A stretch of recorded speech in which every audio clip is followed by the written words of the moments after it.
Enjoy this tour of one of the scariest U.S. cases. Today, we'll explore the gloomy Appalachian Mountains to hear how two sisters fought forces they shouldn't have. Where are you watching? Comment below. Do you dare sleep in those mountains? The year was 1912. The U.S. woke up to a decade of optimism and anxiety as the Victorian period ended. Life moved slowly in the Appalachians, especially in central West Virginia. The mountains naturally isolated whole settlements from the rest of the country. No paved roads existed there. Instead, dirt roads crossed steep valleys and hazy summits. At night, only oil lamps and the moon's feeble light through the trees illuminated the road. Electricity was still a fantasy. The small community was in Braxton County's rugged area. Sutton was surrounded by old oak and pine woods so close together that the ground barely got any light. Lived off the land. They hunted deer when hungry and raised chickens, pigs, corn, and beans. Religion influenced everything in their life. The area had many Baptist and Methodist churches, and every Sunday sermon warned against deviating from God's way. Fear of the occult, unknown, and what might be in the woods abounded. Everyone carried, though few said so. The Holloway sisters grew up here. That awful winter, Margaret was 23, and Catherine, her younger sister, 19. Thomas Holloway, a respected local carpenter, lost his wife Ruth to typhoid disease 5 years earlier. Both girls were devastated by their mother's death. Margaret, the oldest, cared for her father and sister and performed all the housekeeping with a seriousness that felt too heavy. Her shoulders. Catherine, however, was always different from her neighbors. People say she was always curious and asked questions no one wanted to answer. No one could separate the sisters. About 2 miles from downtown Sutton, the family's log home stood on a clearing. This solid but modest building has a second-floor room for them. They snuggled behind heavy comforters and talked about the chilly Appalachian air that came in through the windows at night. Dreams about the world beyond those mountains and their private secrets. Margaret didn't understand what Catherine was hiding. Catherine started traveling to an abandoned cabin 5 miles from her house every night before winter 1912. These weren't religious discourses or friend gatherings. Because they were spiritualist, the local church considered them dangerous. Evil. A tiny group of older women who had lost loved ones in the region's earlier flu outbreak tried to contact the dead. Catherine joined this group through her 40-year-old widow friend Abigail, who lived alone on a farm in the middle of nowhere. Some thought Abigail knew a lot about healing herbs and could discern nature's clues. Others claimed she practiced unnamed arts. Kate, still grieving her mother, was full of questions no one could answer, and used these occasions to reconnect with Ruth, apologize for unspoken things, and find solace in an otherwise empty world. All meetings started the same. The group sat in a circle around a rough wooden table with a candle.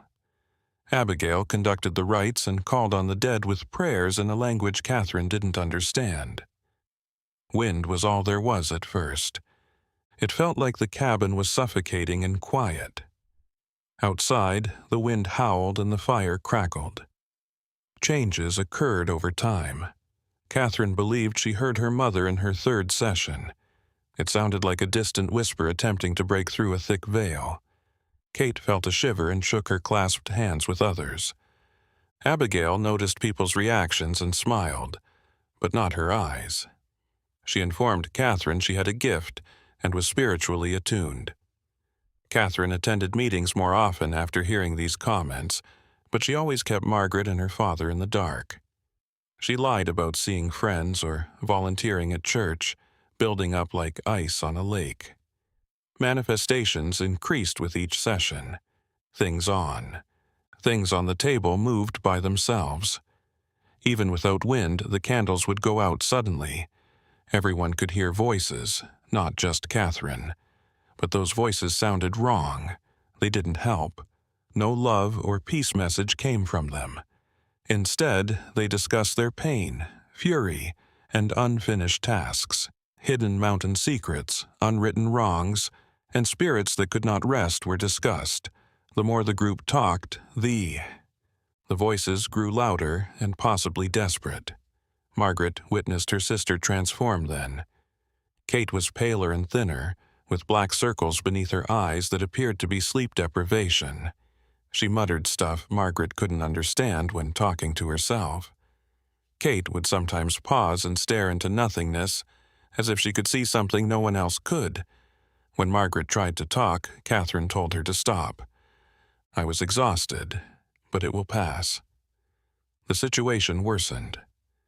The truth emerged when Margaret followed her sister on a frigid January afternoon in 1912. I thought Catherine's speech and avoidance of Margaret's eyes were odd. Catherine planned to sew at a friend's place. Margaret waited a few minutes and then watched Catherine descend the small forest trail from afar, staying hidden among trees.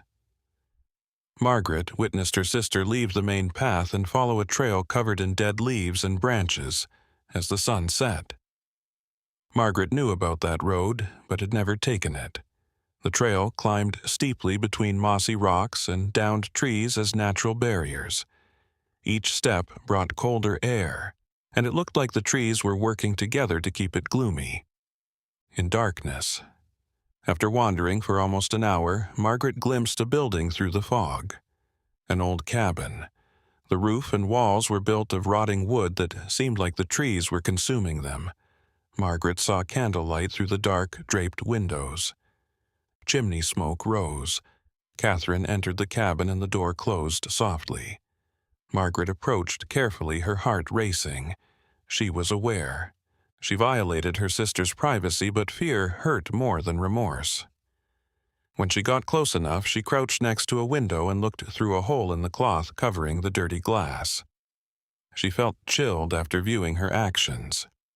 Catherine was one of 6 at a table. Some were familiar to Margaret. Many ladies she knew had lost family members in recent years.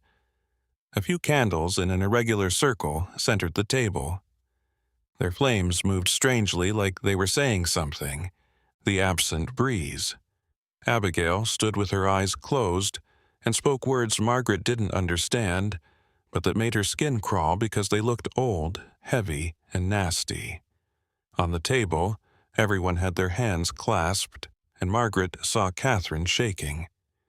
She felt something deeper running through her body in waves, not simply a chilly shudder. Margaret never forgot what happened afterward. Something she would regret forever, throughout her life.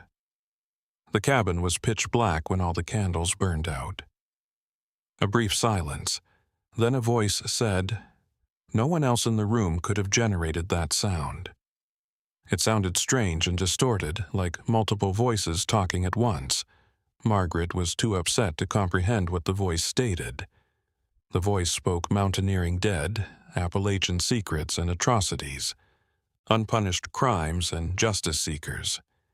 It listed names Margaret knew and didn't know. The voice then named Ruth Holloway, Margaret and Catherine's mother. Miss Margaret sobbed. She couldn't stomach hearing her mother's name in that weird voice in the dark. An even scarier thing happened. Margaret didn't recognize the tenderness in the voice. Her mom. Ruth's tone sounded hurried and urgent, like she was trying to warn her daughters but couldn't say it. No one touched the candles when they lighted again. Margaret spotted something and jumped back from the window, tripped over her legs, and fell on the wet, leaf-covered ground. They now cast a paler, almost blue light. A shadow was behind Catherine, but not her. Simple candlelight shadow. It appeared heavy and hovered above her sister's shoulder like if communicating to her. The shape was vague. Margaret believed it was seeing everyone in the room study and wait. Margaret raced to her feet, shivering with panic. Run back down the path, she scraped her knees on roots and branches, putting their faces and hands on scratchy plants without pausing. and finally she returned. Since it was dark, her dad turned on the living room lights. Margaret had a scratched face and leaves and filth on her clothes which saddened him. Margaret was terrified, but she couldn't tell him what she saw. The words wouldn't come. She could say what? How could she tell her dad Catherine was doing church-prohibited things, that she, knowing from the dead that that mountain cabin was horribly wrong? She ran upstairs to her sister's room and made up a story about getting lost in the woods while gathering herbs. After almost 2 hours, Catherine returned home. Margaret feigned to sleep, but saw her sister getting ready for bed through half-closed eyes. Catherine moved alone like a daze. She removed her clothing and put on her nightgown, and walked to her bed across the room. They were silent for a while. Then Catherine whispered in the darkness. Her voice was nearly a whisper, but Margaret could sense she was different. Catherine informed him Margaret had followed her. She sensed her outside the cabin. She stated something Margaret was upset about. She also said the ghosts felt and recognized Margaret. Margaret was included, even if she didn't want to be. Margaret sat up in bed with a racing heart. She wanted to scream, slap her sister, and discover what was happening, but Catherine kept talking before she could respond. They discussed the meetings and how she wanted to talk to her mother one last time, but things got worse. It wasn't just family spirits they summoned. Other things also took. Take those chances to show up and feed on life power. Catherine reported being afraid. She wanted to leave a circle but felt trapped. She felt like she was being pulled back in an invisible web that tightened daily. Even worse, she saw things outside of therapy. Whispers from the walls and shadows in the corners. She felt that, was constantly monitored. Margaret contemplated what she heard for a long time. Then she did what came to mind. She crossed the room and sat on Catherine's bed. Even though she was blanketed, Catherine held her sister's icy hand and promised her they would go through this together, and that Catherine was not alone. She also indicated they will resolve whatever had surfaced. However, Margaret's words of consolation. The shadow she saw over Catherine kept coming back to her mind, and a question began to form, a question that worried her most. Suppose it was too late. A heavy veil of quiet tension remained over the Hollow home for several days after that. Margaret tried to cook, feed the chickens, and help her dad, but she couldn't stop thinking about Catherine and that enigmatic figure. Log cabin in the forest. She observed her sister more intently than usual and saw new things. Kate mostly ignored her food. Her eyes seemed far away, like she was always divided between two worlds and couldn't really connect with either. Margaret heard her tossing and turning in bed at night, murmuring words she couldn't understand, screaming and waking up in a cold sweat. Catherine shook when Margaret asked about nightmares. She tried to say she didn't remember, but her face showed otherwise. Thomas Holloway also noticed his youngest daughter was different. He didn't say anything because he was used to fixing physical difficulties himself. Besides Sunday prayers, he didn't know much about the supernatural or spiritual realm, so he kept quiet in hopes that it would go away, would proceed independently.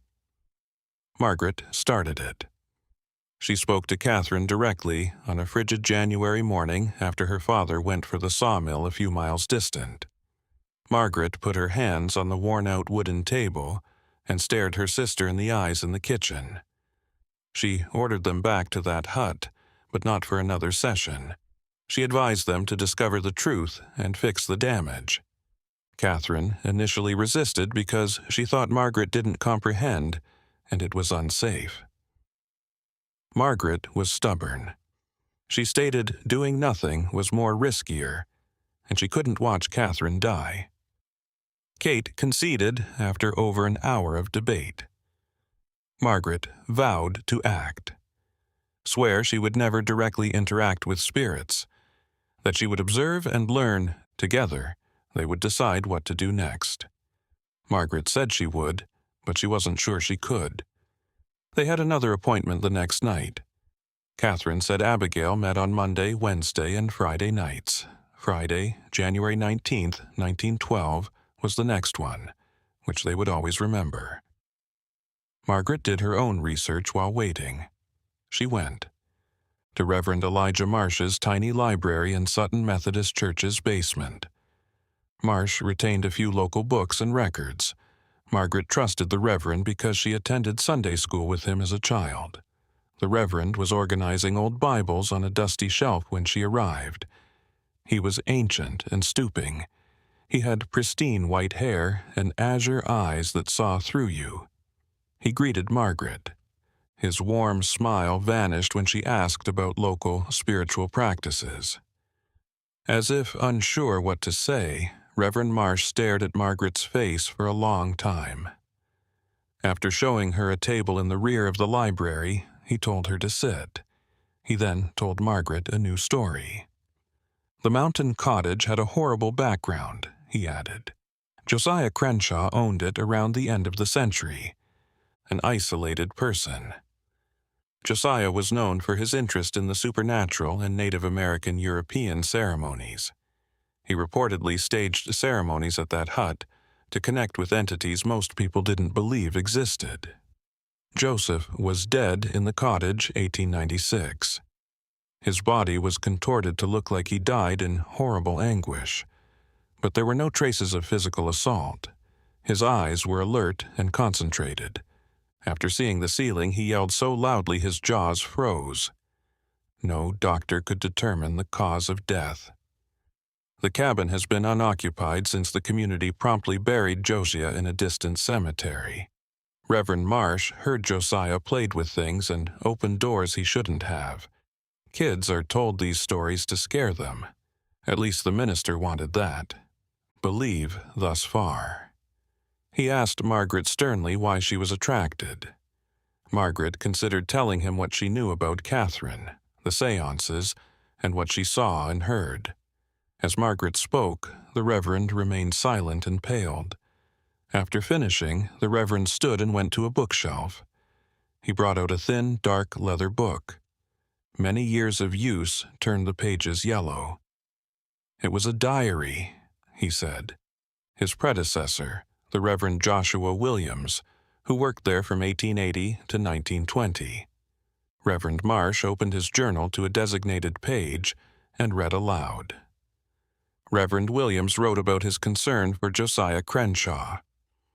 1 October 1896 entry, a few days before Josiah's death, was very upsetting. Reverend Williams wrote that he visited Josiah's cabin to persuade him. Avoid dangerous behavior. Josiah refused and uttered things that scared the priest. Josiah claims to have communicated with the other side and found beings willing to pass over. He claimed they had wisdom, power, and the ability to resurrect the dead. There was a cost. Cost was always involved. Reverend Williams didn't write that price in his diary, but he uttered it. He believed Josiah made a bad agreement and that horrible things were ahead. Margaret shivered. Reverend Marsh advised her on how to aid Catherine. Long silence from the Reverend. He was divided between logical doubt and story-induced panic. Finally, he told Margaret she had one option. Catherine had to close the door after using it. A participant in the invocations couldn't close it. Someone from outside with good intentions and faith had to do it. It had to be done in the mountain cabin where it all started. Reverend Marsh offered to bless and sanctify the place with Margaret and Catherine. He wanted to emphasize that this would only work if Catherine was sincerely remorseful and wanted to break up with him. Agreed upon. Doubt or hesitation could make everything pointless or strengthen the summoned spirits. Thanking the Reverend, she promised to talk to Catherine. The orange and scarlet sky looked menacing when she left the library. The sun was setting. Everything she learnt made her heavy, but she also felt hopeful as she headed home. There has to be escape. Might not have been too late. When she returned home, the front door was locked. Rattling, wobbling in the wind. The house was too quiet. Margaret entered cautiously, calling Catherine and her parents by name. No one answered. Her sister and her room were up the stairs. Catherine's bed was devoid of sheets, as if she had departed abruptly. A folded paper was on the pillow. Margaret opened it despite shaky hands. It was Catherine's rough handwritten message. The words are nearly incomprehensible, like a quick draft. Margaret crushed the paper in her fist, her heart racing. Even though her sister begged her not to, she was afraid and cautioned numerous times, but Margaret knew she had to. Kate pursued her. She had to act now or never bring her sister back. Margaret ran. She carried the crumpled paper downstairs. She needed light. Time and money were running out for her. The Appalachians were in a unique darkness after the sun had set. Thick and absolute, it might swallow sound. She shakes as she lights an oil lamp from the kitchen and sneaks out. Her face was sliced by microscopic, chilly air blades. Margaret tightened her shawl and ran down the stairs. A trail passed through the trees. She knew every turn, loose rock, and way that protruded from the ground like the back of her hand. But in the dark, even barriers became invisible threats. She fell and almost dropped her lantern several times, but she always got up and continued. Margaret kept thinking about Catherine's note while running. Calling me. They looked like what? Abigail, the circle, the spirits, or something. What's worse, something that clung to Catherine during those sessions, something manipulating her. Margaret felt queasy at the concept, but she focused on getting to the cabin fast. Forests appeared different at night. The trees leaned over the path like hooded creatures, their branches twisted. The wind rustled the leaves, and Margaret had the disconcerting impression that the trees knew what she was thinking. She heard whispered warnings she didn't understand. Nighttime animals moved about her. Their eyes sparkled briefly when they caught the lantern's light and then closed. The cabin was visible through the trees after what seemed like forever, but was really 40 minutes. A few candles flickered inside. To steady her rushing breathing, she drew closer with care. At close range, she extinguished the fire. She left her lamp against a tree to avoid notice. The cabin was empty when Margaret closed the door. They were chanting, not talking. The rhythmic chant seemed to resonate with something primitive. Margaret approached the window she had seen days earlier and glanced through a crack in the fabric covering it. She gasped at her actions. To be silent, she covered her mouth. Catherine attended, but not at the table. She stood in the middle of the candle circle with her eyes closed, arms spread, and head thrown back. She glided slowly, like a breeze no one else could feel. Abigail was one of 5 persons in a circle of chairs. The scene had a major issue. The cabin shadows were off. They moved freely without light sources and stretched and contracted like living things. Margaret felt the room's presence but couldn't see it. The heavy breeze made even candlelight shimmer and bend. Abigail stood facing Catherine with her arms extended. She shouted loudly, but not in English or Margaret's tongue.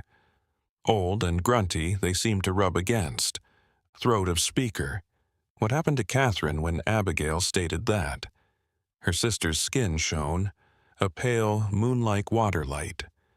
Although Margaret couldn't hear her, her lips moved. Margaret's heart stopped when Catherine opened her eyes suddenly. She had brown eyes since childhood, but not these. Both were black, iris and pupil identical. The 2 holes seemed empty, absorbed light instead than reflecting it. Margaret felt she had to act, but she was afraid and didn't understand what she saw. Her deepest instincts informed her that something had broken through and was using Catherine to enter the living world, even though her reasoning mind told her otherwise. Abigail spoke English then. Her voice was loud and clear. She said the moment had come for. People who had been waiting could finally cross because the road was open. She discussed old Josiah Crenshaw quotes. promises unfulfilled since he died before the rite. But now Catherine was in the way. Josiah could finish. Then Margaret learned the dreadful truth. Kate wasn't chosen at random. She was suited for the job because of her family or spirituality. Interconnect worlds. Abigail knew this from the outset. From the first invitation to attend, everything was planned and manipulated. Margaret became angry instead of terrified. She didn't understand why her sister was sacrificed. Margaret was helpless. She had to act. It was urgent to halt. Margaret fiercely kicked the cabin door, unsure of the consequences. She was strong.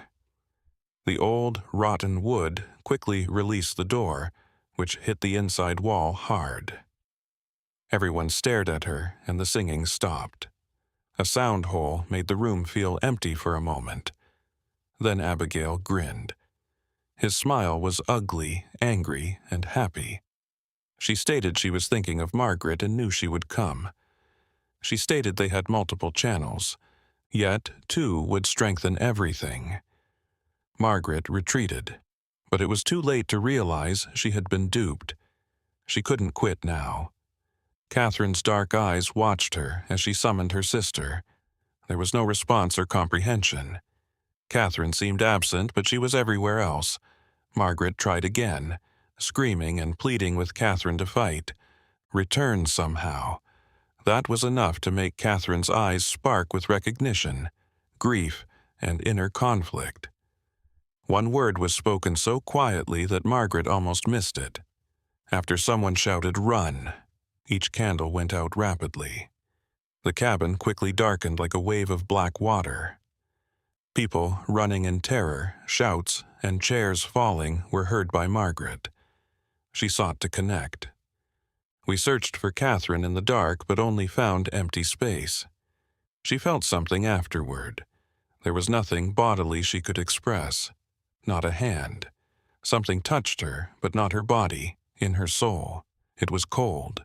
It hurt to be so cold, and I felt empty, alone, and heartbroken at losing something so essential that appeared to endure forever. Margaret yelled, but the darkness muffled her cry. As immediately as they left, candles lit again. The returned light was dimmer and greenish, making everything look sick and unreal. Margaret blinked to clear her vision and then surveyed the cabin. The circle members were gone. They were absent, so it seemed like they never were there. Abigail stood, but her expression changed. The confident smile was replaced with fear. She regarded something behind Margaret. Mary Ann. She turned slowly out of fear of what she might see. Kate was still in the candle circle, but she wasn't alone. She saw figures everywhere. They sparkled like summer asphalt and were see-through. They looked like people, or what was once human but was now twisted, stretched, and had abnormal features. Margaret was fixated by them. They surrounded Catherine like fog blown by different gusts, never remaining put, always changing, solid. Margaret couldn't see their features, but she got a terrifying impression that they were watching at her, scrutinizing her and assessing her with an old intellect beyond human comprehension. Catherine remained still in the ghostly circle. Although her eyes were still black, her lips was always moving, making sounds Margaret couldn't comprehend. Wisps of smoke or mist rose from her lips. Air passes through nose and disappears. Her body spasmed randomly like she was fighting something inside her that was holding her back. She was backed against the cabin's far wall, and her face was colorless. Margaret realized she was whispering and praying. She recited psalm fragments with despair. She lost the confidence and control she had showed minutes earlier. It was replaced by primitive fear, clear that this had happened. She felt like forces she couldn't control had escaped her. She forced herself to approach Catherine. The ghosts answered immediately. They became denser and clearer, making a sound. Although Margaret didn't hear the sound, it traveled straight through her mind and made her teeth clatter and stomach turn. like hearing 1,000 whispers at once, to speak extinct languages in impossible ways over hundreds of years. She continued. She took one step at a time, watching her sister. The speaker called Catherine by name. She discussed herself, her childhood, her mother, and their shared interests. She described how they got up early to help with farm labor on frigid mornings. She described braiding each other's hair on the porch in summer, nights when they huddled under covers and shared secrets. As they moved, the figures lost stability. The sound in her head became louder until it was almost overwhelming. Yet, Margaret kept talking and pushing forward. She was now mere steps from Catherine. It was obvious her sister was crying because she saw dark tears on her pale cheeks. Margaret realized something crucial. Catherine was someplace in that body. Strange forces rule. She was struggling and trying to keep strong through tears. With shaky hands, Margaret touched Catherine's face. Amazing things happened when their skin touched. Ghosts retreated away like they were on fire, and sections of their shapes vanished. Margaret could breathe for the first time since entering the cabin as her head noise subsided. Above all, Catherine's eyes flashed, went back to brown briefly. Catherine whispered. Her voice was faint, like she hadn't spoken in ages. She felt trapped, and that something had stuck to her during the sessions and was feeding off her energy and vitality, gaining stronger every day. She claimed that Abigail had lied from the start, and that it was never about talking to the family but about making place for other events. Margaret had both hands on Catherine's face. She stared at them and asked how to close that path and return those presences. Catherine was confused and scared, as Margaret saw in her eyes. Not terror of the things there, but fear of what she said. Only the one who opened the path may stop it, Catherine said. She added that closing it requires a strong resolve and a thorough rejection of any promises, even implied ones. There was a cost. Fighting the opposite side was always expensive. It cost, remember. Catherine was instructed to forget all about the sessions, rituals, and spirits she had encountered. She would forget the last few months and the portions of herself that were affected by that experience. Margaret didn't hesitate. No matter, she said. Catherine must stay true to herself and work together to make up for what they lost. Catherine simply shook her head. She stated, was more. A base was needed for the concluding rite. Catherine needed someone to keep her grounded while she cut ties with the other side. Someone eager to help Catherine with her extra weight. Margaret immediately understood. If she became this anchor, those forces would touch her and leave permanent scars. She could see things others couldn't and hear whispers forever. Unrealized sight, sound, or feeling. So much was sacrificed, and her life changed forever. Margaret perceived her sister's eyes as fearful and hopeful. Catherine believed she could escape. Margaret realized she was stuck. This was her sister. This was her family. She adored this person over all others. Margaret agreed. Catherine closed her eyes to compose herself. Strength. When she opened them again, they were still black, but they had a strength that burned through the darkness. She told Margaret what to do. Margaret was to clutch Catherine's hands.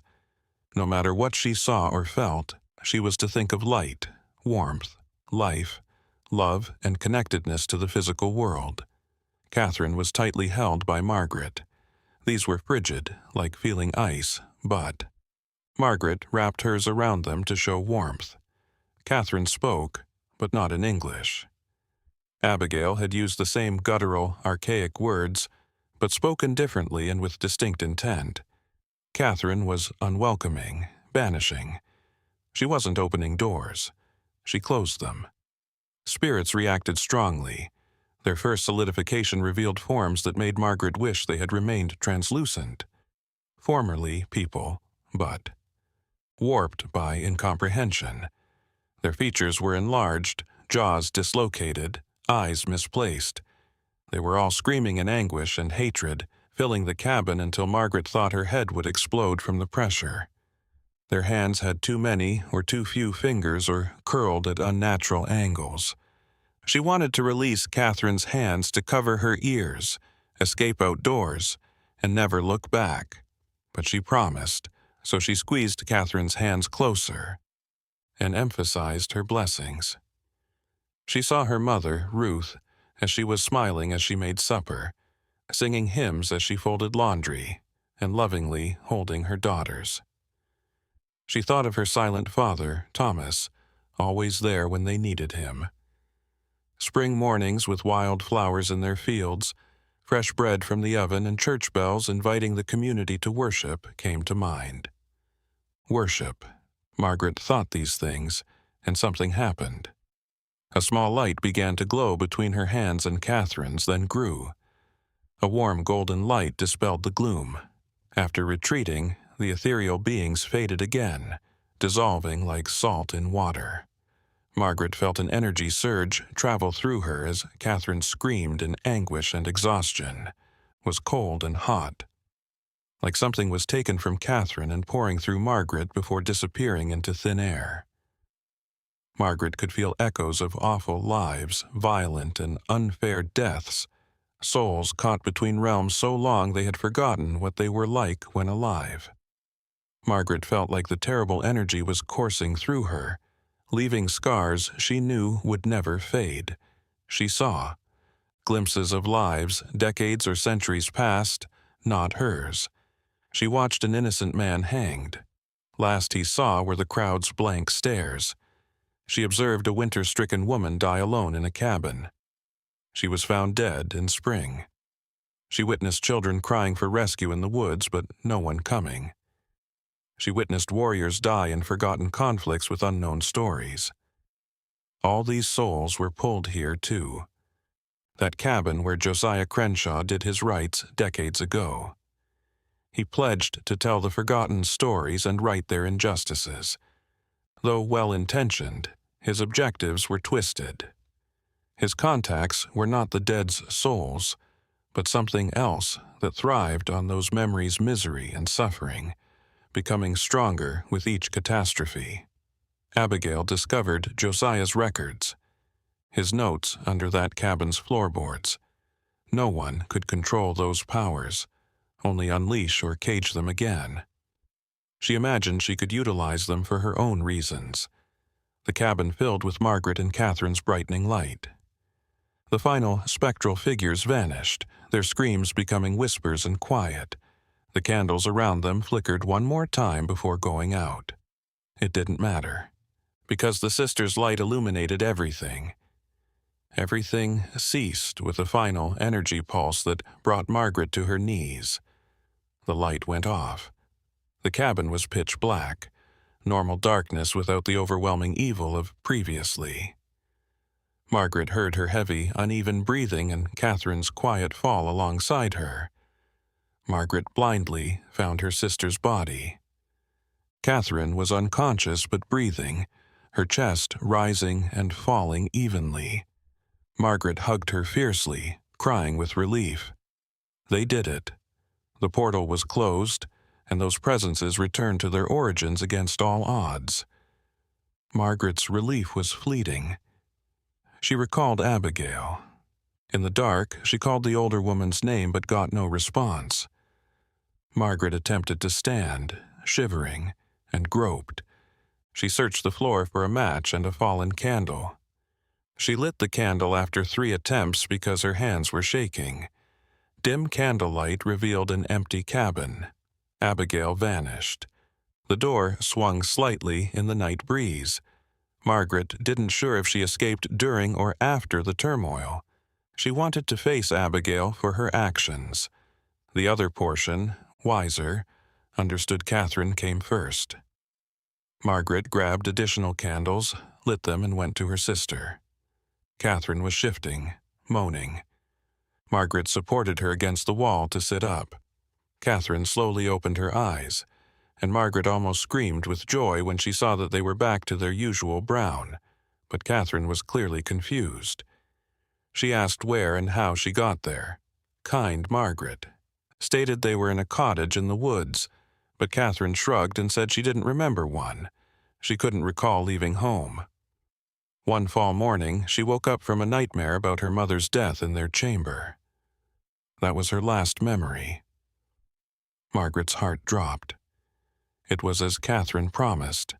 People had forgotten weeks and months of things. Fall and early winter were gone. Catherine's thinking and everything that transpired. The price was unavoidable.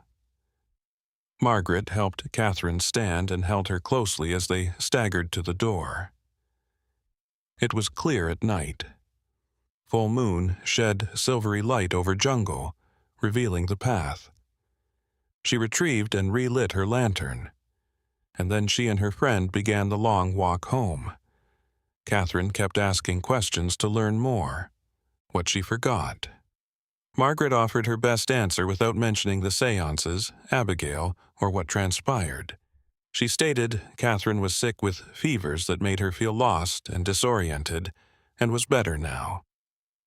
Walk back seemed longer than there. This may be because they were both exhausted, or because what had transpired made them feel heavy emotionally. They finally noticed the place after what seemed like hours. You can see their house's lights through the trees. Thomas Holloway gazed out into the forest with a lantern on the porch, frightened. He raced to find his girls when he spotted them coming out of the trees. His face conveyed that he was joyful, angry, and worried at the same moment. He asked them where they were, why they were out at night, and what was going on. Margaret was too weary to make up a complex narrative, so she just told that Catherine had left without telling anyone because she had a fever and had gone to get her. Thomas looked from one daughter to the other, evidently not totally satisfied. But when he realized how dirty, scratched, and weary both of them were, he chose not to pursue further. He led them into the home and heated water for them to wash their faces and hands. He prepared them both hot tea and made them drink it, even though neither of them wanted to. After that, he put them to bed and told them they could chat in the morning after they slept. Kate and Margaret headed up the stairs together, helping each other out. When they got to their bedroom, Catherine threw herself on the bed and fell asleep right immediately. Margaret stayed awake longer and watched her sister sleep while sitting on the edge of her own bed. She could feel that she had altered. Now there was something different, a greater awareness that wasn't there before. She got a new feeling of how the home around them felt, like she could feel every floorboard and ceiling beam. She could also feel the forest and the old trees beyond the home. Trees and the animals that live in them. It was like her senses were tuned to wavelengths that most people would never notice. Yes, more. Margaret could make out faint motions and figures in the shadows in the corners of the room. When she tried to gaze directly at them, they would emerge and disappear. Even while they weren't scary like the ghosts in the cabin, they were clearly genuine. Margaret realized this was going to be her new life because she had to be Catherine's servant. Hold on. Margaret knew she had made the right choice when she saw her sister sleeping blissfully without the heavy circles under her eyes and the sickly pallor that had been on her face for a few weeks. Catherine had no intentions. Nobody could annoy her or make her feel terrible about stuff she didn't comprehend. And Margaret should have to carry the weight, that's okay. She finally laid down and pulled the blankets up to her chin. She closed her eyes, but she knew it would be a long time before she fell asleep. Her thoughts were still. She was thinking about all that had happened and all the bizarre things she had seen and experienced. She wasn't sure what happened to Abigail or whether she was still nearby or had left the region. She wondered what happened to the other folks who had been in the circle but had disappeared when it got so dark in the cabin. She also thought about Josiah Crenshaw, the person who started it all many years ago. Was his heart in the right place? Did he genuinely desire to aid individuals who were lost, or had there always been? Margaret would never know for sure if his rituals were for a negative motive. When Dorn got there, it was chilly and gray, like a winter in the Appalachians. Margaret wasn't sure if she had actually slept, or whether she had merely been floating between awake and sleeping, where her dreams and thoughts were hard to tell apart. While she was finally sitting up, her body stiffened up like she had been dragging rocks uphill for hours. Catherine was still sound sleeping and breathing gently and steadily, seen in weeks. It looked as if years of worry had been wiped away from her face overnight, making it look more peaceful and even younger. Margaret looked at her sister for a long time and felt a confusing mix of happiness, sadness, and maybe even loss. Catherine would wake up being different from the Catherine who had gone to sleep, not in a physical way, but in a deeper way. Some aspects of her background had been wiped, along with some of who she was. Margaret carefully crept downstairs and discovered her dad. In the kitchen, already awake. Thomas was making coffee. He walked gently and carefully. He looked around as he heard Margaret walk in. She could tell from the expression in his eyes that he didn't want to ask her the question, so he merely pointed to the chair and poured 2 cups of coffee. They sipped their drinks in silence for a while, the steam rising from the cups and drifting away in the crisp morning air. Thomas eventually spoke. He said he had known for weeks that Catherine wasn't only sick, but that something else was wrong. He said he was frightened about the changes that she was going through, but he didn't know how to aid her or get in touch with her. He questioned cautiously if it was over and Catherine was secure now. Margaret was careful about what she said. Yes, she said. Kate felt better now that the worst was over. She informed her sister that it might be better if she didn't remember everything that had transpired in the last few months. Thomas glanced at Margaret's face for a long time and then gently nodded. That being said, he was honest and wise, that they understood there were things in the world that logic and reason couldn't explain. He told them they had to move on to go back to normal. He assured Margaret that he would be there for them both always, and that she could take care of Catherine while she got better. As soon as he was done with his coffee, he gathered his equipment for work and went, leaving Margaret to reflect alone. The weeks that followed were a time of gently growing, acclimated to things. Catherine woke up that morning, disoriented and confused. But as the days passed by, she started to grapple with the idea that she couldn't remember everything. Margaret made up a narrative about having a high fever that made her crazy and briefly lost her memory. Catherine didn't have any reason to mistrust her sister, so she agreed with the explanation, but there were moments when it was hard. Catherine would sometimes talk about someone or something, and Margaret would realize it was a memory from the séance piece that Aresia had missed. When this happened, Margaret would gently shift the subject, which let Catherine develop new memories to replace the emptiness, those blank areas.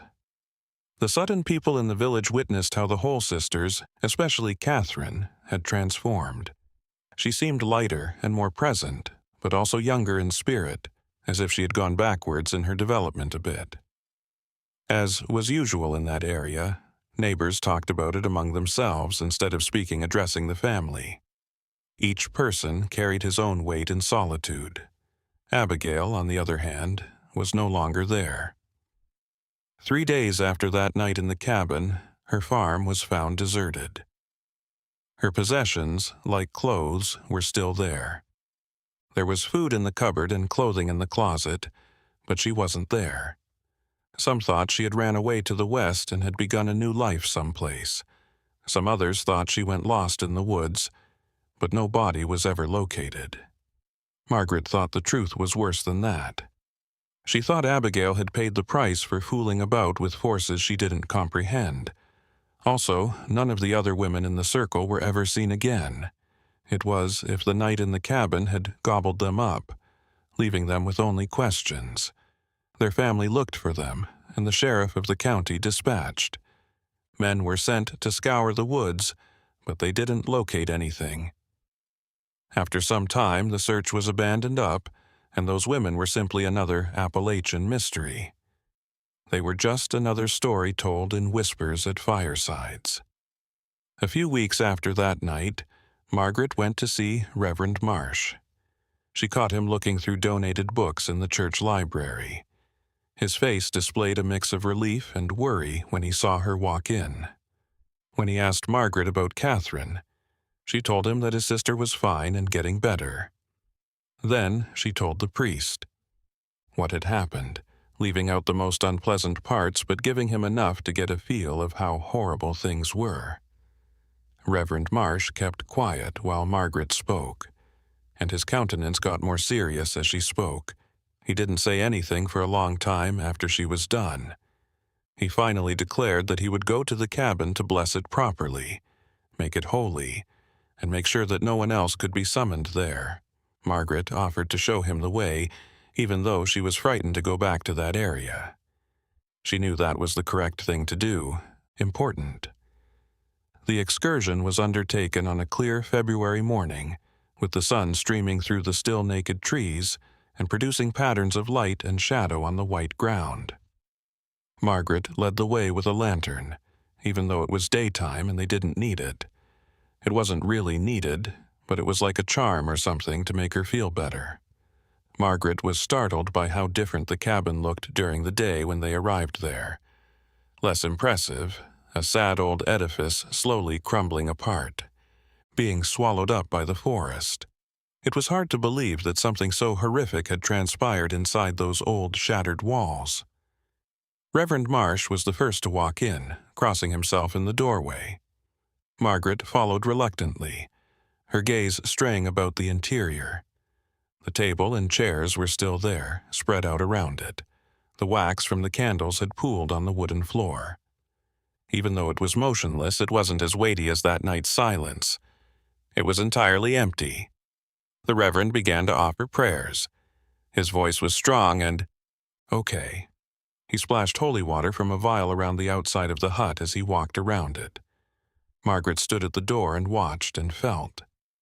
Because she was more sensitive than normal, she could feel that last night's occurrences were still there, like invisible stains that would never go away.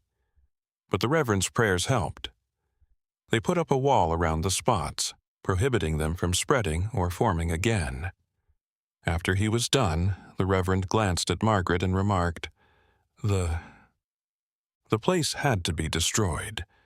The wooden nails couldn't hide what had happened, but taking down the building would help erase the memories and make it harder for others to find it, and make the same mistakes Josiah and Abigail did. Margaret agreed. She told him she would talk to her dad about having Thomas and some other men from the neighborhood come tear down the cabin and burn the pieces. After Reverend Marsh gave his approval, they left, leaving this place for the last time. Thomas kept his promise and got a group of men together 2 weeks later. They went up the mountain with fuel and tools and burned down the cabin in a few hours. Margaret stood far away and watched the smoke rise through the trees. She felt like a tight knot had finally been undone in her body, but Margaret knew that the scars would stay even though the cabin was gone. She always had them with her, alert to the thin line between worlds, of how weak the walls were that separated the living from the dead. She still saw shadows and heard whispers when the wind blew in certain directions, but she got used to it and accepted it as a part of who she was. Kate, on the other hand, seemed to be totally free. She went back to her normal life with a purity that Margaret admired and fought hard to protect. Kate planned for the future. She thought about meeting new people and moving to a bigger city when she got older. Margaret pushed her to see what was beyond those mountains because she wanted her sister to live a full life without being held back by things from the past she couldn't remember. The Appalachians saw the typical changes that spring brings. The last bits of snow melted, and new life sprouted on the mountainsides. The trees started to bud, making a bright green blanket over the land, and wildflowers added splashes of color to the fields. It looked like nature itself was, being careful not to leave any dark traces of the winter behind. Margaret found comfort in her work. She worked harder than ever on the housework and the small farm, as if physical activity could keep her grounded in the real world and away from the thoughts that were bothering her. She planted, picked crops, swam, and cooked, and every minute of the day was filled with things that needed her full attention.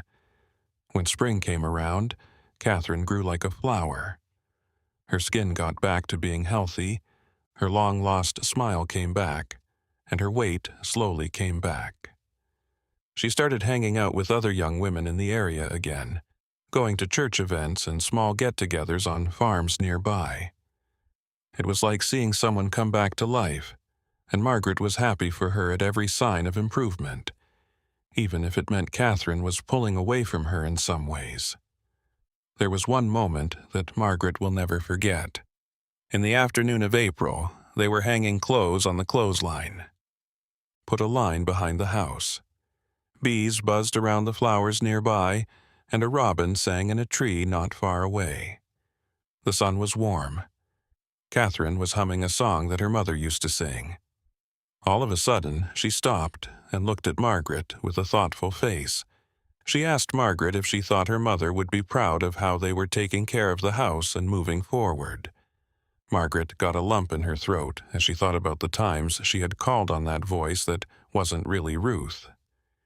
Catherine had gone down that dangerous path because of false promises that she could talk to the dead. She just smiled and said yes, though. Her mother would be proud that she had always been with them and always would be. It wasn't through rituals or seances, it was through the memories they held and the lessons she taught them. Catherine gave an answer that made her happy and hummed again as she hung out the clothes. But Margaret didn't move for a moment and just stared at her sister. Loving, caring, and sad, all at the same time that never quite went away. Margaret would carry that knowledge alone, a secret weight she could never fully share. Catherine couldn't remember how much had been paid for that peace, for that innocence come back. The news that Abigail and the other women had gone missing added to the already large number of strange stories about the area. People who went missing in the Appalachians have a long history that hasn't been solved. Into the woods and were never seen again. Strange events that didn't make sense. Over time, these stories about people going missing mixed with other stories and became part of local folklore. But Margaret would sometimes overhear bits of conversations in town, and there were rumors that strange things were still being seen near where the cabin used to be. Some hunters said they could feel ghostly figures watching them as they went through the area, a feeling that something was following you that never fully showed itself. Some said they had heard. Names are being called out in the woods, but when they looked for someone, they didn't find anyone. Margaret knew that these stories weren't made up or based on superstitions. Reverend Marsh gave his blessing for the destruction of the cabin, but that place would always be scarred. Most people couldn't see it, but those who were sensitive enough to see it could feel it. She was now one of those people, even though she didn't want to be. Something happened in May that put Margaret's promise to protect to the test. Kate, from a time she has forgotten. A traveler came across Sutton, an old man who said he was writing down mountain stories and legends for a newspaper in Charleston. He stayed at a small boarding house in town for a few days and talked to people there and asked them about strange things that were happening in the area. He had to hear about the recent disappearances and Josiah Crenshaw's story from before. He became more interested and started to ask more specific questions to find someone who could tell him more. Someone finally said that the Hole sisters might know something because Margaret and Reverend Marsh had been seen near the old cabin. The traveler showed up at the door to the hallway one sunny afternoon. When Margaret answered, her heart sank as he introduced himself and told her what he was there to do. Through the window in the living room, she could see Catherine reading a book.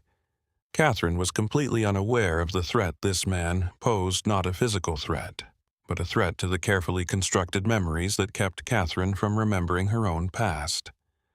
Margaret was firm but nice. She said she didn't have anything to say, and that she knew the same things as everyone else in town about the lost people. The traveler kept going, saying he had heard she knew a lot about Josiah Crenshaw's cabin because she had led the Reverend there. Margaret didn't back down. She said she had only shown the Reverend where the ruins were because that was all he had asked. I wasn't the last to ask a question. These stories took on a life of their own, and changed and grew with each telling. She had to watch out for Catherine and the truth about what happened that winter night. As the sisters got ready for bed, Catherine mentioned that she had seen a strange man at the door earlier and asked who he was. Margaret said he was just a traveler who was interested, not important. Margaret stayed awake for a long time after Catherine went to sleep, looking up at the ceiling and seeing patterns in the pale moonlight coming in through the window. She thought about secrets and how heavy it was to hold on to truths that couldn't be shared.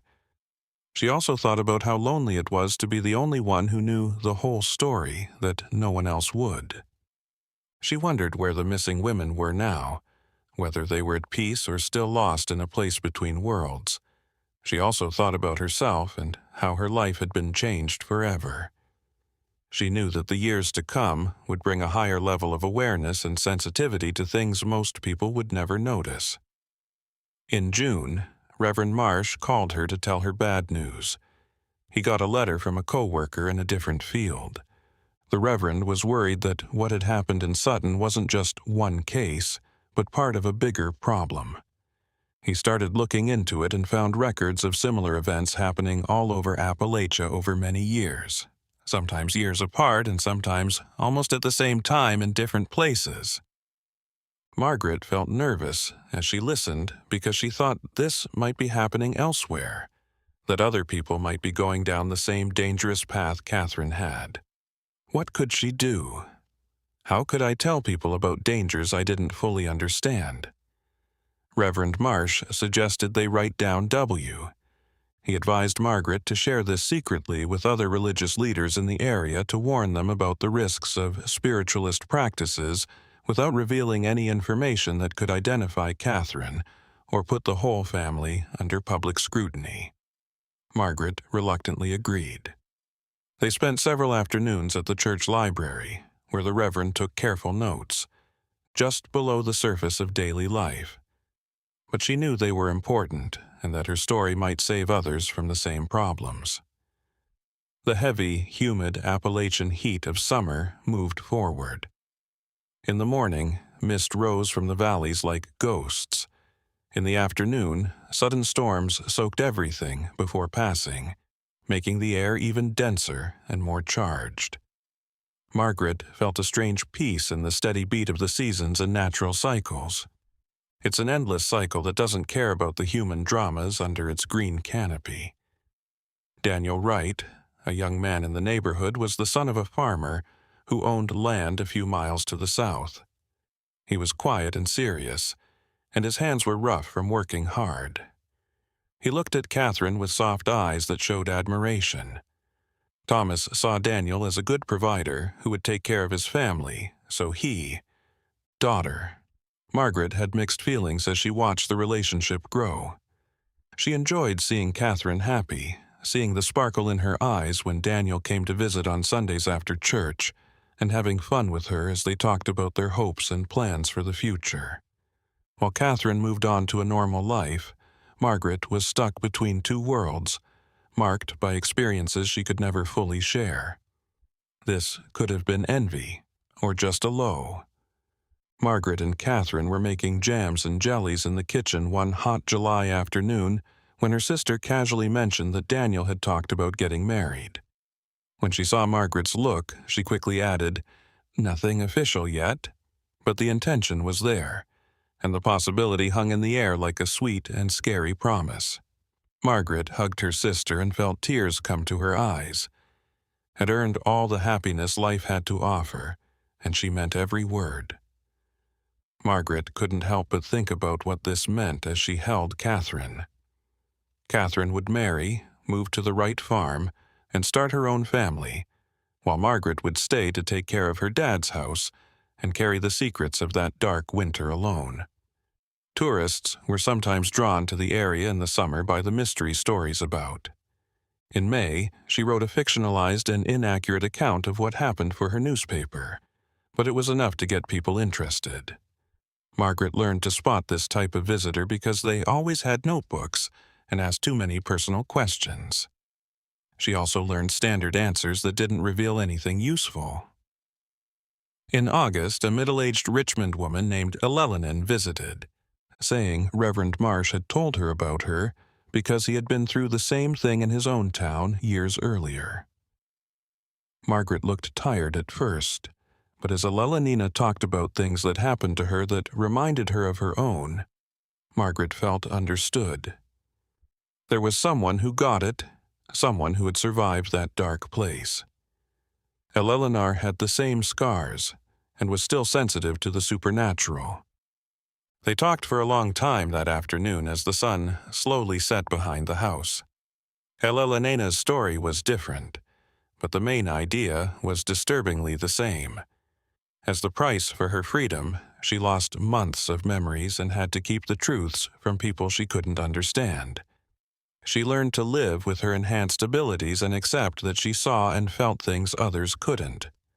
Eller told them that there was a loose group of people like them who had been touched by the other side and showed signs of that contact.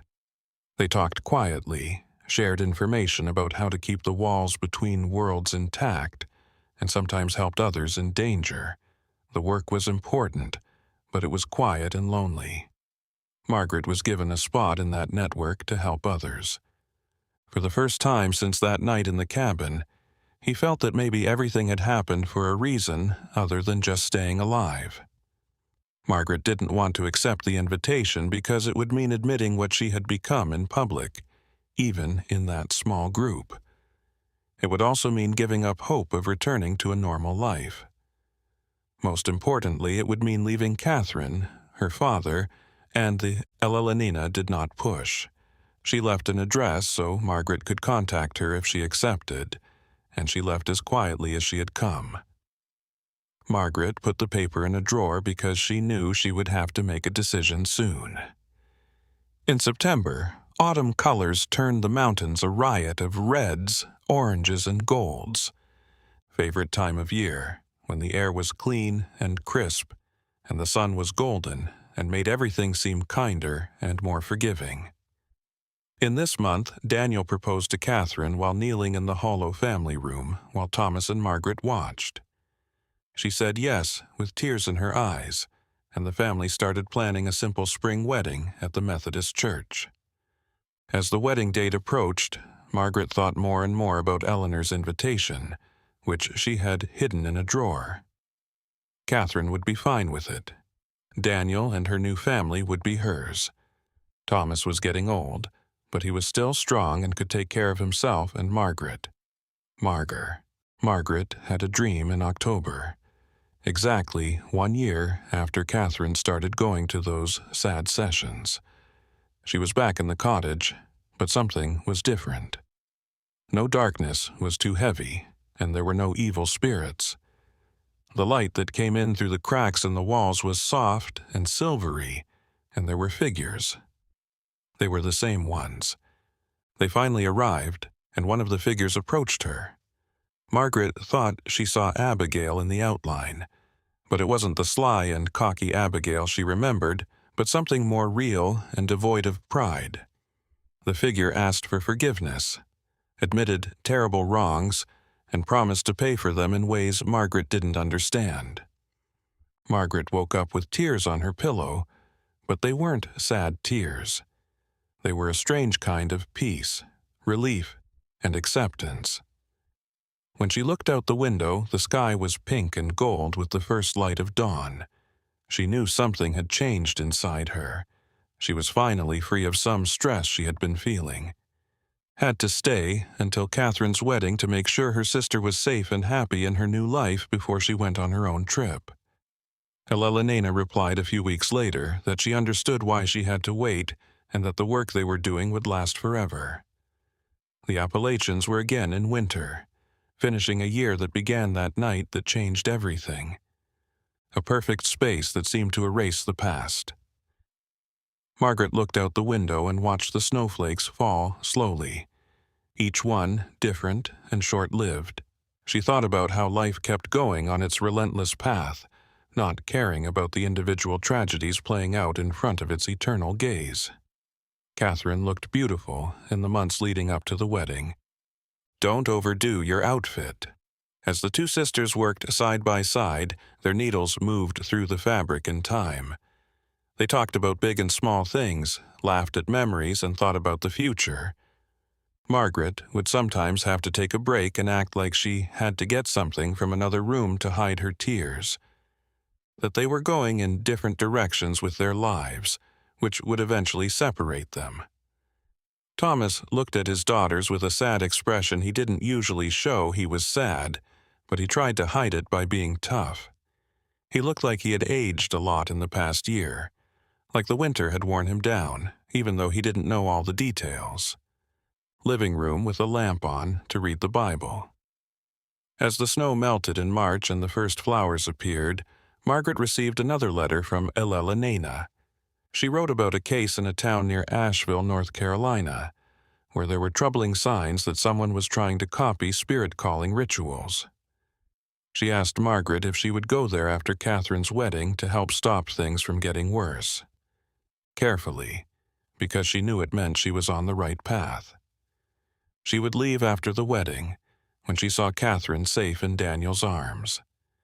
She hoped it wouldn't last forever, but long enough for her to learn how to use her newfound awareness in a healthy way to use her weight to help others. Kate hadn't been told about her plans yet.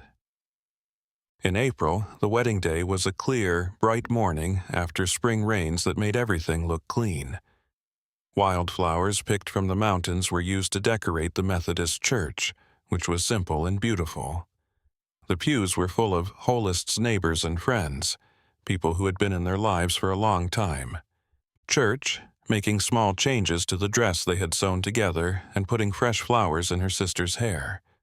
Catherine was scared, so Margaret held her hands while they shook. But she had real happiness and hope in her eyes, like the future would be good. When Catherine was ready to walk down the aisle with her father, Margaret sat in the front row and watched through tears. Fidelity in firm, clear voices, and she felt a rush of happiness and sadness so strong she could hardly breathe. During the party at the Wright farm, Margaret smiled, talked, and accepted compliments as if she had done something important that day. She thought she had. She guarded Catherine, kept secrets, and ensured her sister could live a normal life. Still, it's important. As night fell and the guests left, Margaret and Catherine were able to spend some time alone. They stood on the porch of the Wright house and looked out at the mountains getting darker against the setting sun. Margaret was sick the year before, and Catherine held her hand and thanked her sister for always being there for her. Margaret wanted to tell her everything, what had been given up and what had been paid, but she held back because she knew it would hurt her. Some truths should have been kept quiet. You were meant to carry some weights alone. Catherine was told to go back inside, where Daniel was waiting. Margaret thought about the strange turns her life had taken and the innocent young woman she had been a year earlier. She was unprepared for the forces she would soon face. That young woman had died in that cabin in the mountains, and someone older and wiser had taken her place. But the young woman's mark would never go away. Not just trauma, but strength, of being able to go through the unimaginable and come out changed, but not broken. Marge left Sutton in the fog 1 week after the wedding. Her father had said goodbye to her the night before, telling him she had to go to another city to help a friend, and her length of stay was unknown. Thomas gave her an unusually strong hug, and Margaret could tell from his eyes that he knew more than she said. Daughter well enough to know that this wasn't just any trip. She didn't take Catherine to see her before she left because it would hurt too much, and Margaret wanted what they would remember most about their marriage to be happy and whole. When they were both comfortable with their new lives, they could get back together. Margaret looked ahead at the path in front of her. There was work to be done, people to help, and forces to keep in check. She wasn't chosen for this job. It was fate. In the years to come, Margaret would travel to faraway places, meet other people like her, and fight forces that were hard to explain. Deep down, she would always remember the Appalachians, the sister she saved, and the deep understanding that some costs are paid not with regret, but with quiet acceptance. That true love sometimes costs a lot. Calls for the greatest sacrifices. So, the story of the Holloway sisters became just one more layer of the many stories told around hearths in those ancient mountains. Over time, the stories changed until it was impossible to tell fact from fiction. However, sensitive listeners could still feel the events on those misty slopes. This is one of many scary stories from American history that have been lost to time. Only brave people will be able to find them. If you liked this trip through Appalachia's mysteries, please like and subscribe to the channel for more scary stories that can't be explained. Share your strange experiences in the comments. Your own area. Remember that in the misty highlands, where the shadows lengthen, there's always more going on than appears. Close your doors and light your candles till the next narrative.